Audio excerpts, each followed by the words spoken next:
It was a Wednesday night in Sacramento County. The streets were quiet, the kind of calm that makes you believe nothing bad could happen. But in the dimly lit parking lot of an apartment complex, two young women were returning home. They were laughing, carrying their bags, talking about tomorrow. Moments later, their voices were silenced.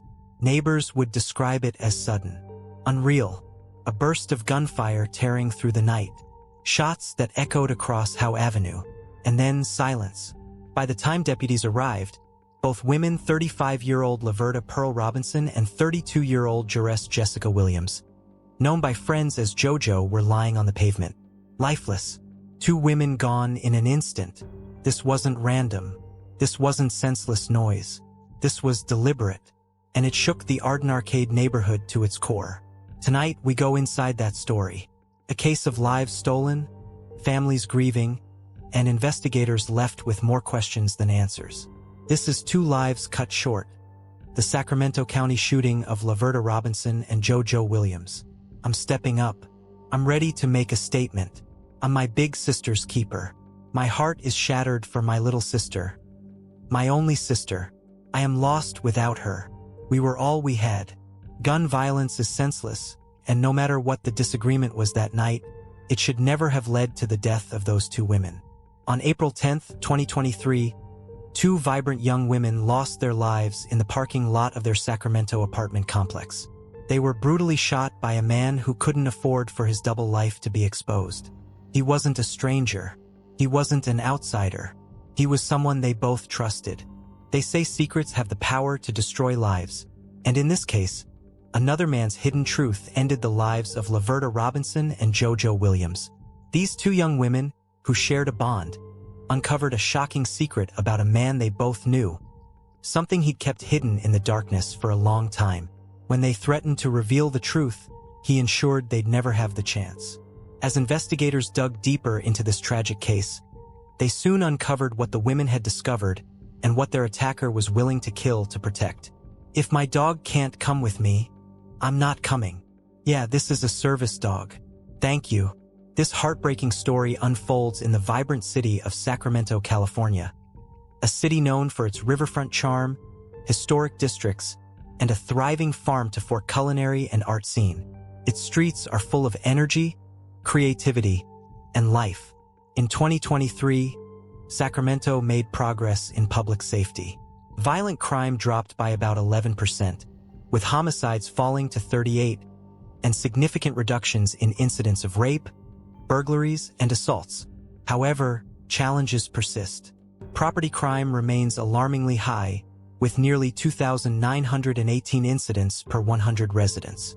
Sacramento still ranks above national averages in both violent and property offenses, showing that the battle for safety is ongoing.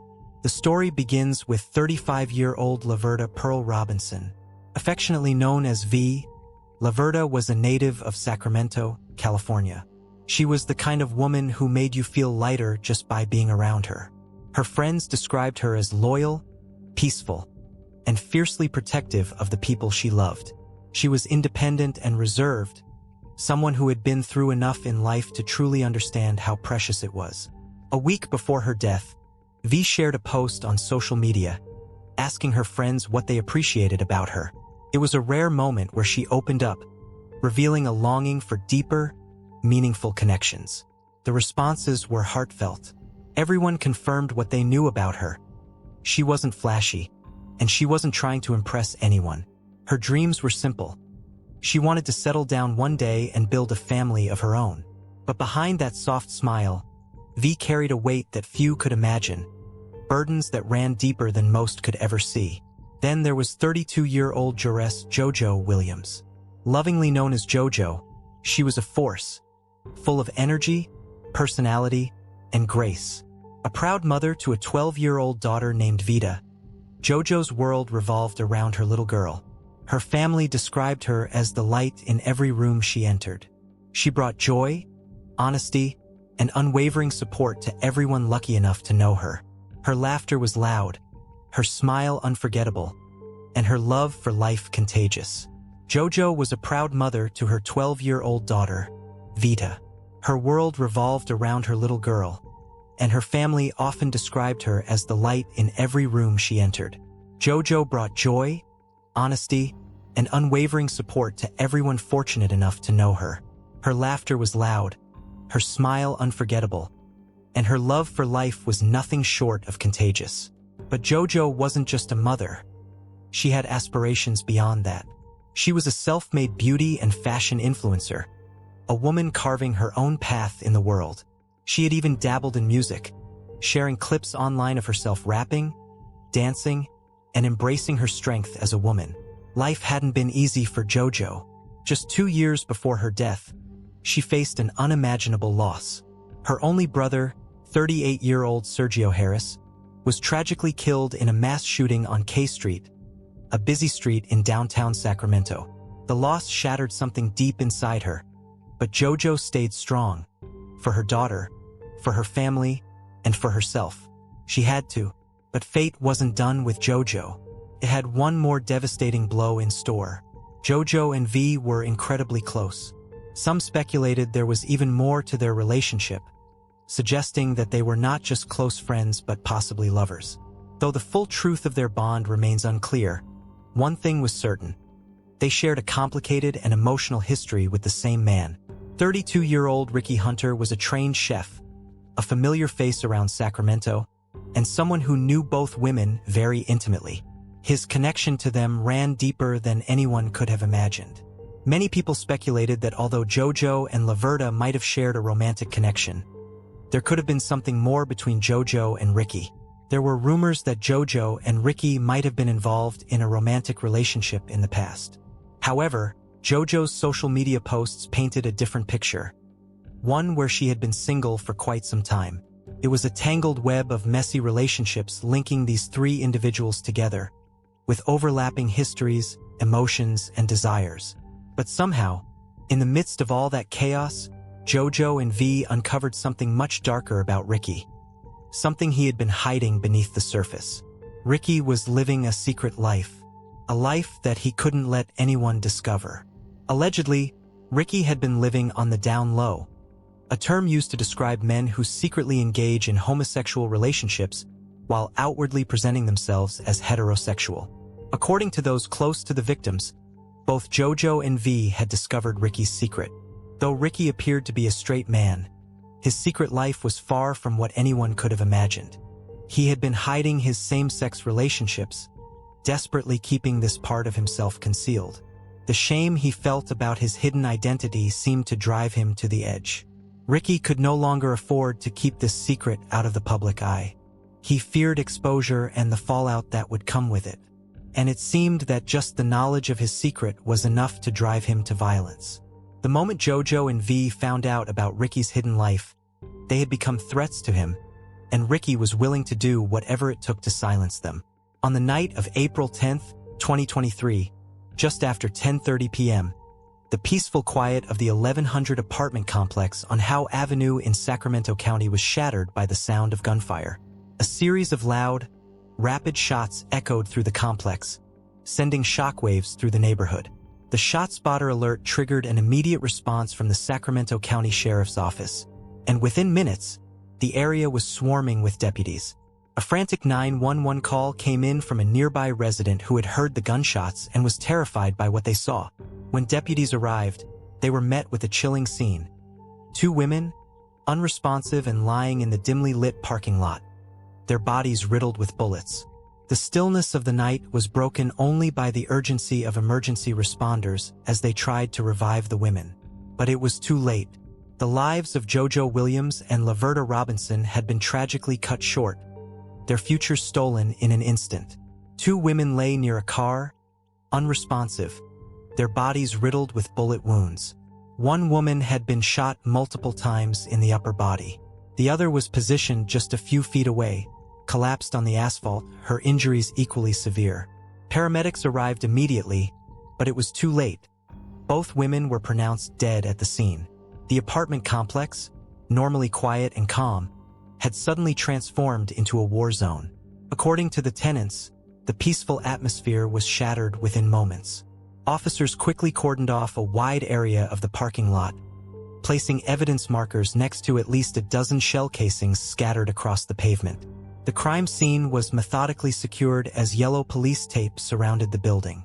Detectives began their work, carefully documenting the positions of the victims' bodies, the nearby vehicle, and several potential surveillance cameras mounted on the neighboring apartments. The scene was chaotic, but it was clear this wasn't a random incident. It was a calculated and deliberate attack.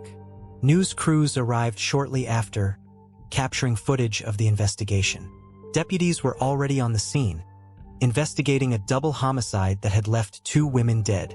The incident occurred off of Howe Avenue, between Northrop Avenue and Hurley Way, a location not far from the city's bustling center. Deputies did not immediately confirm whether the women died at the scene or at the hospital. No suspect information was released, and the investigation was still in its early stages. As news crews began to gather on site, reporters warned viewers to stay tuned for updates. However, even in the initial moments of responding to the crime scene, law enforcement had reason to believe this was no random attack. There were no signs of robbery, no indication of forced entry or a struggle. Everything pointed to a targeted killing. Most importantly, witnesses on the scene quickly mentioned a name: Ricky Hunter. Ricky wasn't just an acquaintance of one of the victims. He had been closely linked to both women. As investigators delved deeper, they heard rumors swirling about the nature of Ricky's relationship with JoJo and V. Multiple people reported that Ricky had fallen out with the women, and it was believed that he had been upset with them over some personal matter. Detectives wasted no time. Within hours, Ricky was officially treated as a person of interest. Meanwhile, forensic teams combed the area for any valuable evidence that could shed light on the events that led to the shooting. Surveillance footage was retrieved from nearby apartment complexes and businesses, while witnesses were interviewed late into the night. Witnesses described hearing multiple gunshots, followed by the sight of a man fleeing the scene. One witness, who initially mistook the gunfire for fireworks, recalled, "The shots sounded like fireworks, and that's what we thought they were because we didn't hear sirens for a while. But then, once we came out, we saw the 2 young ladies lying there. It looked like they were trying to resuscitate one of the women, but it was no good." Some witnesses provided descriptions of the suspect's clothing and vehicle, which ultimately led to a breakthrough in the case. By the morning of April 11th, detectives had secured more than just witness accounts. They had compelling leads pointing directly to Ricky Hunter. Text messages recovered from one of the victims' phones revealed recent and incriminating communication between Ricky and the women. The texts exposed tensions, disagreements, and even veiled threats, enough to make authorities believe Ricky had motive. It was enough for detectives to move forward with an arrest warrant. But before they could act, something even more alarming happened. Ricky had disappeared. The Sacramento County Sheriff's Office issued a regional alert and began their search for Ricky using phone records, vehicle license plate tracking, and known locations he frequented.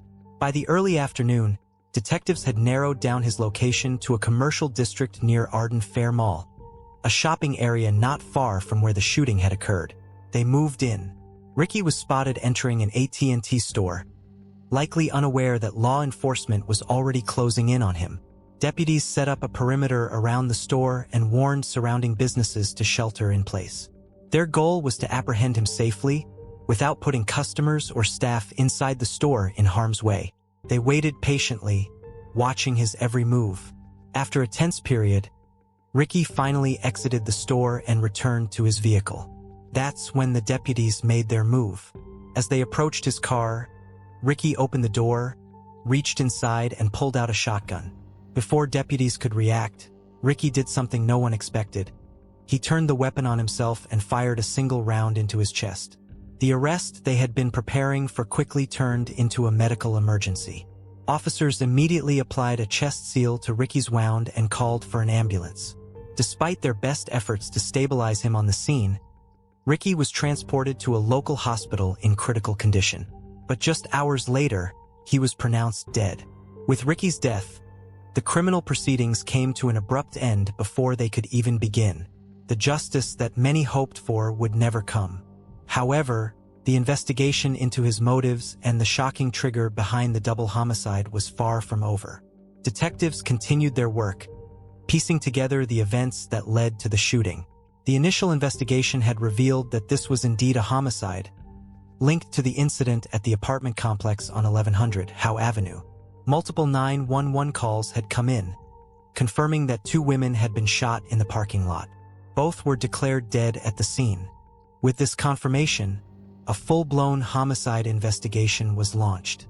Detectives worked tirelessly around the clock, gathering information, securing witness testimonies, and gathering evidence. It was an investigation that spanned hours, days, and weeks, but the breakthrough came quickly. Ricky Hunter was identified as the primary suspect. Armed with this knowledge, the detectives were able to obtain an arrest warrant for both homicides connected to Ricky. From there, their focus turned to tracking him down. Detectives quickly traced him to an area near Arden Fair Mall, and a regional effort was launched to capture him. The collaboration between law enforcement agencies was seamless, with local and regional departments working together to corner Ricky. This was a case that crossed jurisdictions, and they were determined to make sure Ricky wouldn't escape. Despite their coordinated effort, they had no way of knowing that Ricky would take matters into his own hands in a way no one could have anticipated. After deputies spotted Ricky inside the AT&T store, they decided against trying to apprehend him while he was in a crowded area, potentially armed. Instead, they waited patiently, hoping he'd leave the store and head to his vehicle. Once Ricky got into his car, law enforcement moved in to arrest him. But things took a shocking turn. Ricky opened his car door, reached inside, and pulled out a shotgun. Before deputies could react, he turned the weapon on himself, shooting himself in the chest. With Ricky Hunter's death, the case seemed to end abruptly. There would be no trial, no courtroom drama, no justice in the traditional sense. But detectives remained committed to understanding the root of this violence and the reasoning behind why 2 women they had once trusted, were left to die in a parking lot. In the days that followed, law enforcement continued to probe into Ricky's personal life.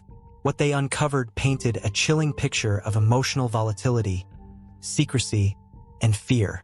Friends, family members, and associates were interviewed to piece together Ricky's mental state leading up to the shooting. Some described him as being off, more withdrawn, more anxious in the weeks before the incident. Others noted that Ricky had become increasingly paranoid, convinced that someone was out to ruin his reputation. The investigation revealed that Ricky may have been struggling with deep personal identity issues.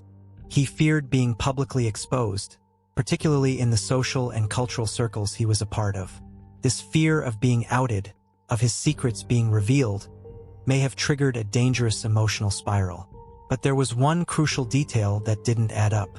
Ricky's desperation to hide his secret life, his emotional instability, and his fear of exposure, and none of it seemed to fully explain why he chose murder to protect himself. And then, a crucial detail emerged that changed everything. Why would Ricky go as far as to commit double murder rather than face the truth? Authorities continued to examine text logs and online activity, hoping to uncover some clue that would explain his actions. Social media posts suggested that Ricky had still been in contact with JoJo shortly before the murders. There were no public signs of rage or impending violence, just vague emotional updates. But behind the scenes, investigators uncovered private messages that hinted at his desperation and instability. It was believed that on the night of April 10th, Ricky confronted both JoJo and V in the parking lot of their apartment complex. Detectives believe the attack was premeditated. Ricky had come prepared, bringing the weapon with him. Surveillance footage confirmed that he had been in the area earlier that day, further indicating that this was not a spur-of-the-moment decision, but one he had carefully planned. What followed was execution-style violence. JoJo and V were shot multiple times at close range. Neither woman had a chance to defend herself. According to officials, both women were likely targeted intentionally. Ricky had silenced them before they could speak out or share what they had discovered. The evidence pointed to a grim and painful conclusion. Ricky Hunter had killed 2 women in cold blood to protect the lie he had carefully constructed his life around. Bullets ripped brother and sister away from their family, just 2 years apart. This loss was something that would haunt this family forever, an emotional wound that would never fully heal. But the tragedy didn't end there. A 12-year-old girl lost her mother. A family, already grieving the loss of a brother murdered just 2 years earlier, now faced the unimaginable again. And a community, already reeling from rising gun violence, was left to mourn the loss of 2 more innocent lives, taken far too soon. But justice in this case would never see a courtroom. The suspect was gone, and the victims had been buried. All that remained were questions, some of which might never be answered. The deaths of Laverta V. Robinson and Juress JoJo Williams left the city of Sacramento in despair. V was a mother, a mentor, and a force of strength. JoJo was a free spirit, known for her sense of humor and vibrant presence. Together, they were deeply loved by everyone who knew them, and tragically, they were taken far too soon. For JoJo's family, the loss was compounded by the sheer violence of it all. She hadn't just died. She had been executed. Her sister wrote on Facebook, "I feel like a part of my soul has been ripped away." Her father, too heartbroken to face the public outpouring of support, couldn't bring himself to attend the vigil.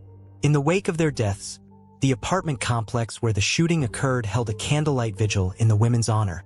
Dozens gathered in the parking lot where the shooting had taken place, placing photos, stuffed animals, flowers, and handwritten notes at a growing memorial. Balloons were released into the night sky. Some mourners cried, while others stood in stunned silence, unable to comprehend the loss. For friends and family, the question remained, how could this happen to 35-year-old Laverta V. Robinson and 32-year-old Juress JoJo Williams? Joanna Williams, JoJo's sister, let the tears flow as she shared her deep love for her only sister. "My heart is broken for my little sister, my only sister. I am lost without her. We were all we had." Joanna had heard the gunshots and saw the flashing ambulance lights, but she never imagined it was her sister who was lying there, lifeless. Though Ricky Hunter's name was absent from most public tributes, his actions cast a dark shadow over every conversation. This wasn't just a murder, it was a betrayal. The man they had once trusted had turned on them in the most brutal way. In the weeks following the tragedy, both families held private services to say their goodbyes. V's funeral was attended by relatives who traveled from across the country, many of them wearing purple, her favorite color. Fran, V's loved one, shared stories of her generosity, sense of humor, and unconditional love for her daughter. JoJo's celebration of life was held a week later.